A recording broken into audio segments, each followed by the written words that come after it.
Welcome back. We are now going to make soap. We are going to make this Ivory soap that we have here, beautiful white soap.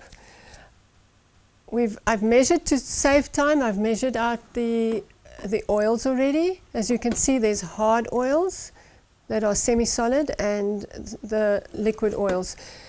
And then we're going to take our lye and we are going to mix that with water.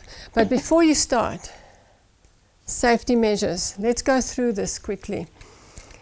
How do we make soap? I just want to explain to you what you need to make soap. You need at least 60% hard oils to make a good soap. And you need about 40% of soft oils. So this is what we have. We have more than 60%. We'll give you the recipe at the end. And you can use all sorts of oils. Some oils are there for lathering. Some oils are there to make a hard, solid bar. Some oils are nourishing and moisturizing. There's so much that you can use. Then you have luxury oils like evening primrose, wheat germ, pumpkin, walnut. But they're not your basic oils. They're just luxury oils. And then the one oil that we always like to have, that I always like to have, is castor oil. Castor oil gives you a beautiful foam, really, really nice quality foam. So this is a recipe that according to that formula, I just formulated a recipe where you have 10% avocado oil, 5% castor oil. You never really need more than 5% castor oil. If you put in more castor oil, it'll be more sticky. Coconut oil, 35%, olive oil, 20%, palm oil, 25%, and sweet almond oil, which is the luxury oil, you will only use 5%. But this is just a basic recipe. But let me just explain to you about palm oil. There's a huge debate about palm oil. There's an organization called the Round Table on Sustainable Palm Oil. They started getting people to plant sustainable palm trees so that the environment, like where the orangutans are, wouldn't be destroyed. And so everybody's buying sustainable palm oil. But at the same time, the people are saying that there's no such thing as sustainable palm oil, because the fact that it's now certified is destroying even more of the wildlife, because everybody's climbing on that bandwagon of sustainable palm oil. So you must decide for yourself whether you're happy with just buying palm oil or sustainable palm oil. There's a lot written about that. Right, then there's the other thing, as I said before, safety measures. You need to cover your hands. You roll down your sleeves if you're going to make soap, and you put on your apron or something to cover your clothing, your goggles, as I said before. And then there's another thing. You must have a well-ventilated room, or when you work with lye, you go outside and mix it outside. That is very important. Don't breathe the fumes when they come off. It can harm your lungs. I keep vinegar near, as I said, just in case. And switch off your cell phone. You don't want to be distracted when you're working with these things. And of course, no children or pets in your soap room. But let me tell you one thing. No husband in your soap room. If your husband is like mine, he's a bull in a china shop, and he will destroy your whole experiment. So no husbands, no children, no pets. Right. Here are a couple of the recipes that if you're watching this on video, you can pause and you can write down the recipes. This is a lovely moisturizing soap with shea butter and palm kernel oil. Very nice recipe. This one is a soap that I used natural colorants. I used to use oxides, but there's a bit of a debate on oxides, whether there are any like heavy metals in the oxides. So I've switched over to natural colorants. I have there carob as a natural colorant, turmeric and spirulina. Those are the natural ones that I use there. You can use a lot of foods as natural colorants. Beetroot powder, calendula flowers, carob powder, carrots, cinnamon, different kinds of clays, henna, indigo, kelp, orange juice, paprika, rosehip, spinach, spirulina, turmeric. You can experiment and it gives you a beautiful natural soap.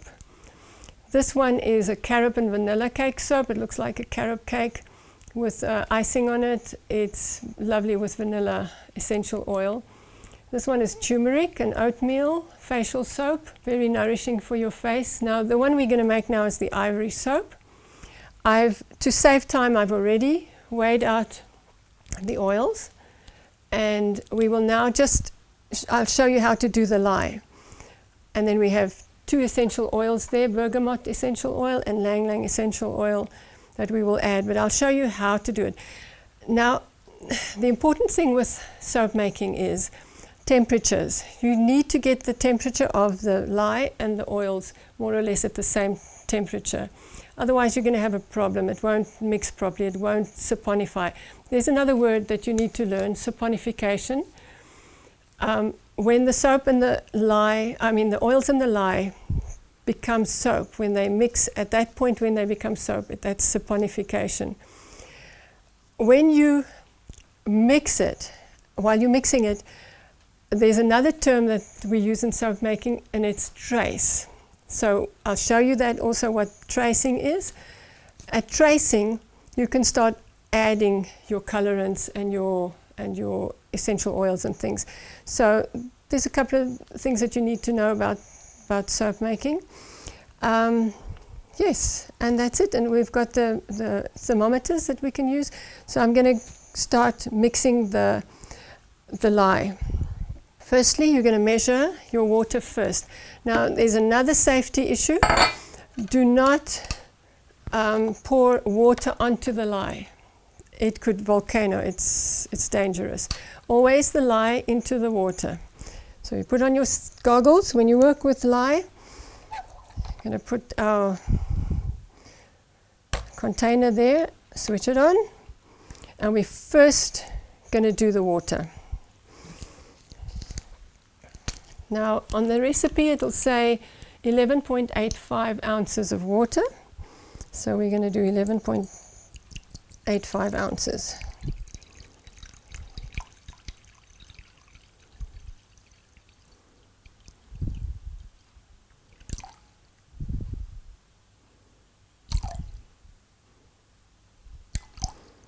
It's important to get the exact measurements. Otherwise, your soap might just not turn out exactly the way you want it. This is 10.85, sorry, 11.85.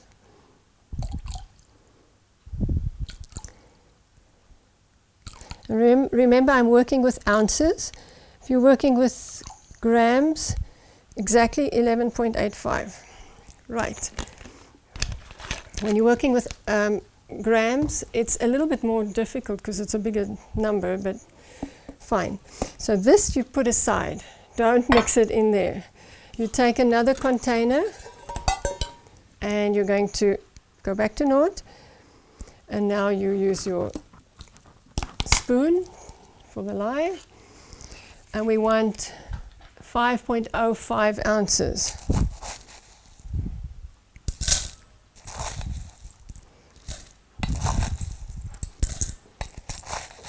It's scary in the beginning to work with lye. Everybody's stressed about working with lye, but you don't have to be. If you're careful when you work with a lye, it's fine. It's just fine. The other thing I want to explain to you is that once you've got the oils and the lye mixed together into a soap, maybe I should just explain that first. There's a point where all the lye is used up in the oils. So it's not caustic anymore. There's no problem with soap that has been formulated properly. 5.05.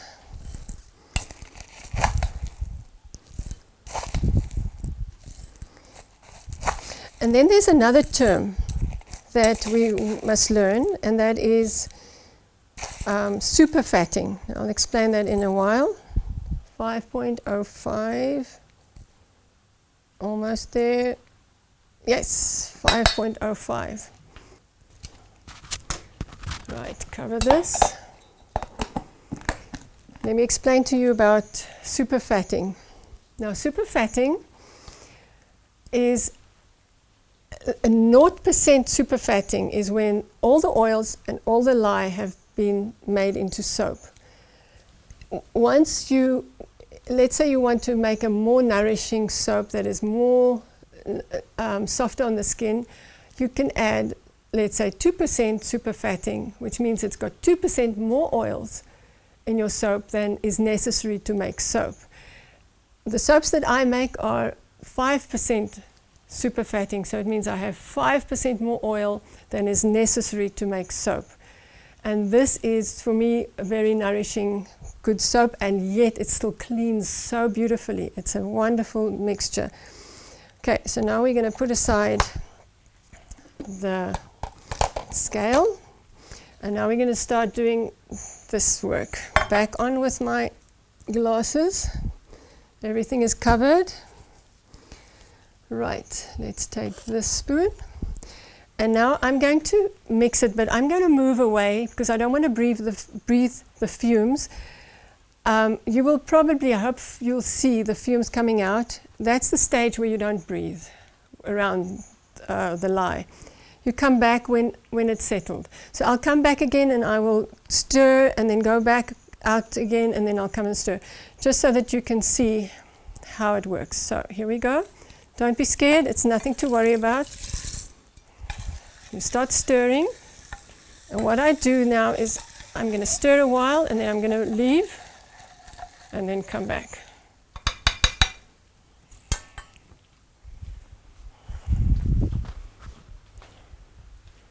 Can you see the fumes going? You can see some fumes going up. At this stage, you don't breathe there close to the lye.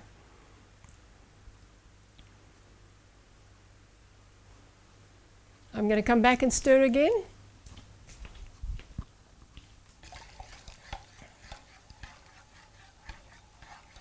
Now it's really hot.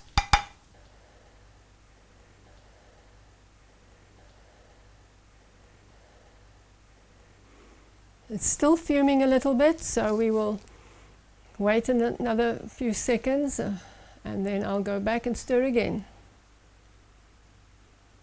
It will help if you have a fan in your room. If you don't have a very well ventilated room, you can have a fan to try and keep the fumes away from your body. Right, I think we're almost ready to go back. Give it another stir. It should go clear soon. Okay, so now you can see the liquid is clear. We're going to put this aside, and it's really hot. I'm going to put it aside for a while, and then when I need to get the temperature down, I'll put it in cold water. Now in the meantime, you are going to heat up your oils. You want to melt the hard oil. The two hard oils are palm and coconut in there, and you want to combine it completely with the other oils, and this will take a while. It is necessary to get it to melt completely. Now that I'm not working with lye, I can remove my glasses for now, and we will wait for the oils to melt.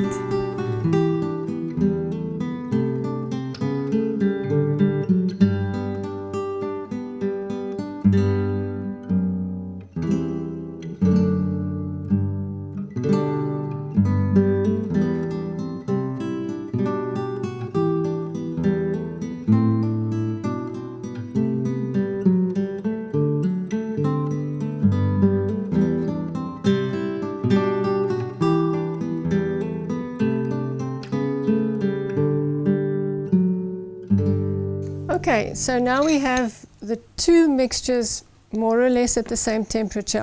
I'd cool down the lye solution in cold water and a little bit of ice. And now we are ready to mix the two together. They're both at about 41 degrees. You can have a variance of about 2 degrees, that's fine.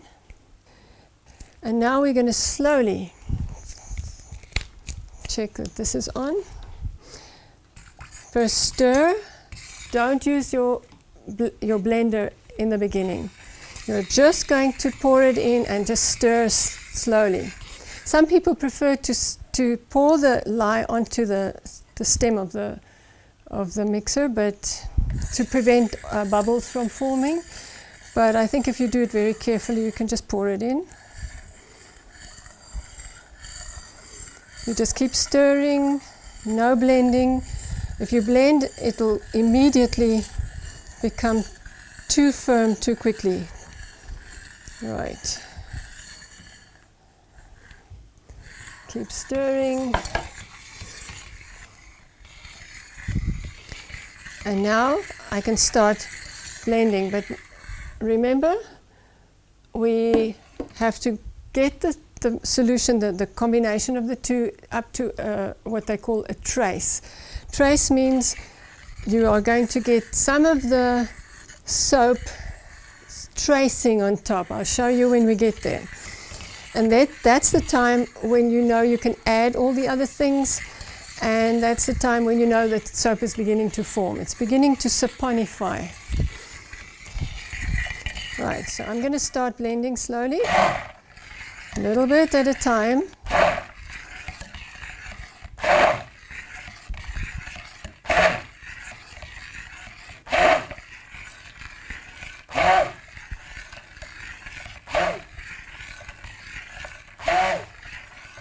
You can see it's beginning to become homogenized.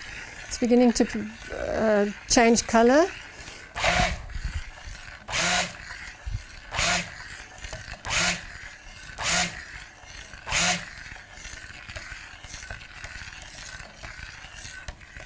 See, it's homogenizing, which means it's combining, but it's still not soap. It's not saponified yet. At this point, when it's homogenized, you can actually add, if you want to do a very complex soap with different colors and things, you can start doing it at this point. But we're just going to do it very simple. We're going to go all the way up to trace, and then we'll just add essential oil.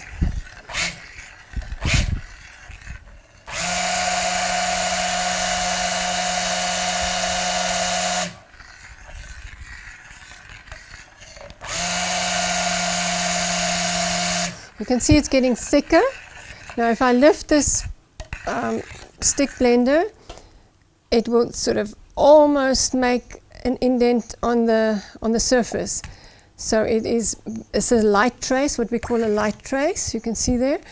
Right, at this point we're going to add essential oils, 2 teaspoons of bergamot and 2 teaspoons of Lang Lang. And this gives you a beautiful fragrance. You will love this fragrance. 1, 2. These are essential oils, pure essential oils. You don't want to use any chemical fragrances at this point because you don't know what they will do to your soap. When we speak about degrees, temperature, I'm working in Celsius, so you can convert that to Fahrenheit if you work in Fahrenheit. Okay, now we have a light trace. I'm going to keep blending a little bit more so that I can get a nice thick trace in order to get a nice pattern on top of my soap. So I'm going to just blend a little longer.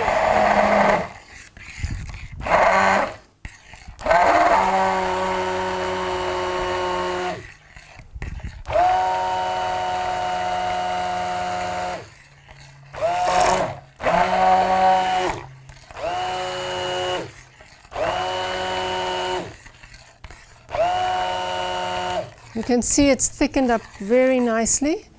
A nice thicker trace. It's like pudding.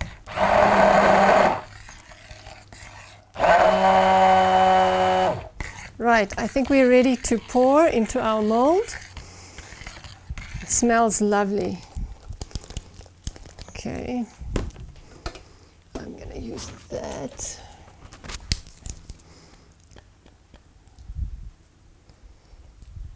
Sometimes if you add essential oils, your soap might seize up on you, what they call seize up on you. It'll just go so quickly into a semi-solid state, and then you can't pour it anymore. So you have to get to know your essential oils as well. We're going to pour this now into the mold. Looks like creamy pudding, like you want to eat it. The leftover I will pour into the other mold, and I will make a different shape with the leftover. Let me just turn this quickly. And we'll scrape it out. You want every little bit of your nice soap.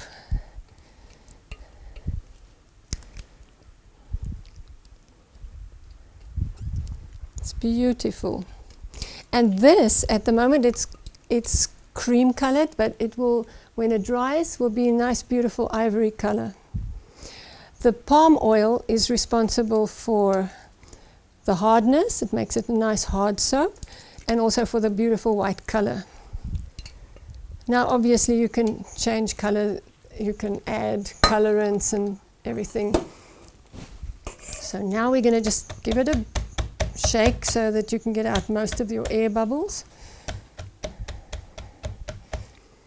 Great. I'm going to clean it up a bit. I will now wait till it's a little bit more solid so that I can make a nice pattern on top. So we'll just wait till it firms up. Okay, at this stage we can make a nice pattern on top like that, or you can leave it smooth. You can add sprinkle something on top, like dried flowers, like dried lavender, dried chamomile flowers. You can put any color on it. You can put turmeric on top, whatever. But we're just going to do it very plain today. So I'm going to show you how to make a very simple pattern. I'm just going to make like a little indent on the side here, and an indent on that side. And then we're going to use this, just a stick. You can use a very fine one, but I like the more bold shapes. And we're going to make a little pattern in there.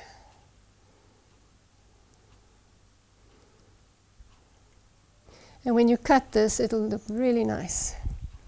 And the same with the other side. The other one, we'll do the same. Let's make a bit more of a bold shape here.